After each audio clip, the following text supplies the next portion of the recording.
Hello, ladies and gentlemen. I hope you're all having a great and wonderful day. Well, we have some crazy news coming from, the Gateway Pundit and relating to Jack Smith. Because Judge Cannon put the huge smackdown onto Jack Smith and his case against Donald Trump, and it is crazy. Now, I know this news is a bit late, but after, having all the information from July 14th of the assassination attempt and stuff like that, I literally have not had got around to getting to it, especially with all my own stuff coming into my life, so I haven't been able to go around and deal and do these cases. Now that it's simmering down a little bit, I can actually talk about some of these things. So, what we have here is that from the Gateway Pundit saying, Judge Cannon dismisses classified documents case based on unlawful appointment of Jack Smith. Here we go. Judge Eileen Cannon has dismissed the high-profile classified documents case, citing the unlawful appointment of special counsel Jack Smith. This decision comes as a significant blow to the Biden regime and the Department of Justice, raising questions about the integrity of the entire investigation. Attorney General Garland violated the Constitution by appointing Jack Smith to conduct this politically motivated persecution against President Trump. The decision effectively halts the prosecution led by Special Counsel Jack Smith, appointed by Attorney General Merrick Garland. In her ruling, Judge Cannon wrote, "Former President Trump's motion to dismiss indictment based on the unlawful appointment and funding of Special Counsel Jack Smith is granted. In accordance with this order, ECF number 326, the superseding indictment is dismissed because the Special Counsel Smith's appointment violates the Appointments Clause of the United States Constitution, U.S.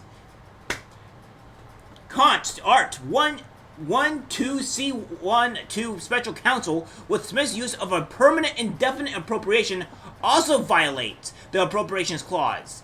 But the court need not address the proper remedy for that funding violation given the dismissal on Appointments Clause grounds. The effect of this order is confined to this proceeding."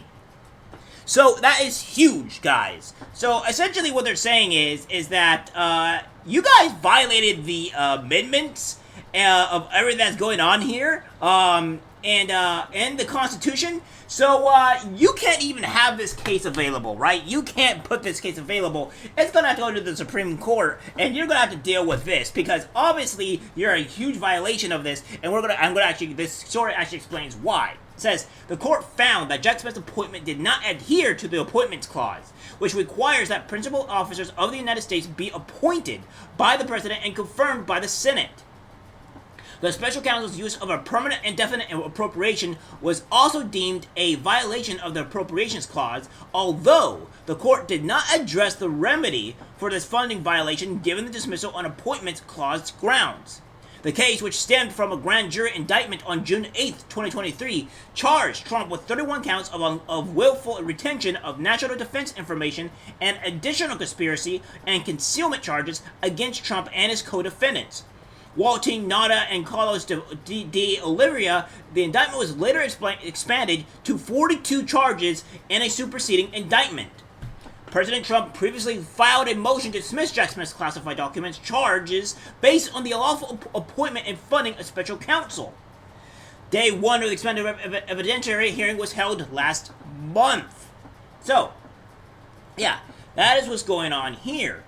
But here's the thing that we have with what Clarence Thomas had to say about the whole situation here. So what they have here is that, recall, conservative Supreme Court Justice Clarence Thomas questioned Jack Smith's authority as special counsel in his concurring opinion on the High Court's presidential immunity ruling. Last month, the Supreme Court ruled 6-3 that Trump has absolute immunity for his core constitutional powers. Former presidents are entitled to at least a presumption of immunity for their official acts. The Supreme Court ruled that there is no immunity for unofficial acts. Clarence Thomas questioned Jack Smith's authority because he was a private citizen when he was tapped as a special prosecutor. I write separately to highlight another way in which this prosecution may violate our constitutional structure. In this case, the Attorney General purported to appoint a private citizen as special counsel to prosecute a former president on behalf of the United States. but I am not sure that any office for the special counsel has been established by law, as the Constitution requires. By requiring that Congress create federal offices by law, the Constitution imposes an important check against the president. He cannot create offices at his pleasure. If there is no law establishing the office that the special counsel occupies, then he cannot proceed with its prosecution. A private citizen cannot criminally prosecute anyone, let alone a former president, Clarence Thomas said. 100% fact, because we all know Joe Biden at this time created his own office to prosecute Donald Trump. He is going after President Trump for political reasons to make sure Trump can't win the presidential election. And Clarence Thomas put this out pretty simply. It's like, you can't go and create this office and then go and prosecute your president, especially after especially since the prosecutor that's doing this is a private citizen. That breaks the Constitution. That is against the law. You cannot do this. So, again, this is a damaging thing for Jack Smith and for all these lunatics that were saying, oh, everything is valid when it's not, right? Thomas also argued that Jack Smith is not Senate confirmed. Trump's lawyers are also using this argument before Judge Cannon. The Constitution sets forth how an office may be created and how it may be filled. The Appointments Clause provides, the President shall nominate and by and with the advice and consent of the Senate shall appoint ambassadors, other public ministers, and consult judges at the Supreme Court, and all other officers of the United States, whose appointments are not herein otherwise provided for, and which shall be established by law. But the Congress may by law vest the appointments of such inferior officers as they think proper in the President alone, in the courts of law, or in the heads of department. The constitutional process for filing an office is plain from this text. The default manner for appointing officers of the United States is nomination by the President and confirmation by the Senate. But the clause provides a limited exception for the appointment of inferior officers. Congress may be law authorized one of these three specified actors to appoint inferior officers without the advice and consent of the Senate. As relevant here, a head of department such as the Attorney General is such an actor that Congress may authorize by law to appoint inferior officers without senatorial confirmation. So to kind of break it down for you guys to understand, I guess, a little bit better, is that essentially is that the Senate did not confirm Jack Smith to go and do any of these laws or try to prosecute Trump at all. It wasn't confirmed by the Senate. So therefore, since Jack Smith is a private citizen, he can't just go and, he can't go and just prosecute Trump because, one, he's a private citizen and he's not part of the Senate, and he was not confirmed by the Senate, so therefore he can't go and do this, which is violating the Constitution and every which way part of our laws. Thomas once again reiterated that a special prosecutor must be Senate confirmed. Before the President or the department head and appoint any officer, however, the Constitution requires that the underlying office be established by law.